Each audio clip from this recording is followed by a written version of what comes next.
หนา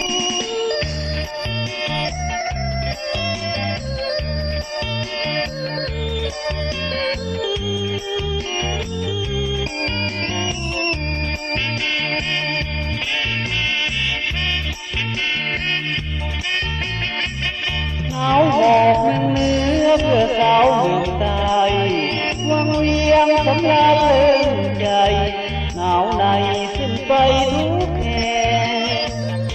มีสายน้ำสองไหลลงผ่านเนินหินแก่หนาวหมอกสร้างไม้แห้งแห้งใจขาดผู้แอบอิงหนาวหมอกปานใดยังคิดว่าเป็นแดนสุขมลุลาพนาแห่งน้ำงามยิ่งลูกน้อยหอยเทียงส่งเสียงอ่อนน้อมสุขยิ่งหนาวหมอกขาดคนแอบอิงขาดยิ่งยิ่งหนาวละทนข้าพุทธามาลาลักดีเหมือนแดนสุขาวดีข้างน้ำเหลือที่ส่วนโซส่วนใจข้าปัญหาไทยใจนิยมธรรมศาสตร์นักสมสุขแสนขึ้นสมบันแดนสวรรค์หนาวหมอกให้ทนบนเขาอยู่เจยอาศัยทินฟ้าติดเสยบอกเคยวันไหวหนาวนั้นเพราะข้ายังมีภาระหน้าที่สำคัญหนาวหมอกหรือจะมากันที่ทหารต้องทน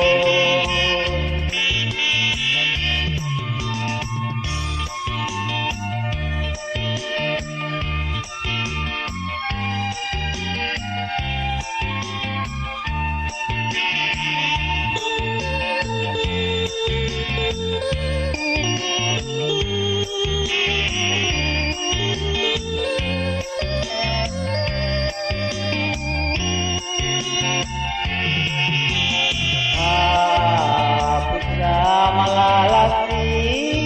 เหมือนแดนสุขาวดีสร้างงามเหลือที่ส่วนโซส่วนใจข้าปนาภัยใจนิยม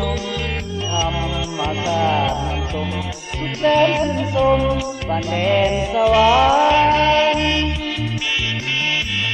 หนาวหมอกให้ทนบนเขาอยู่เจยอาศัยทินฟ้าติดเสยบอกเคยวันไหวหนาวนั้นเพราะข้ายังมีภาระหน้าที่สำคัญหนาวหมอกหรือจะมากันที่ทหาร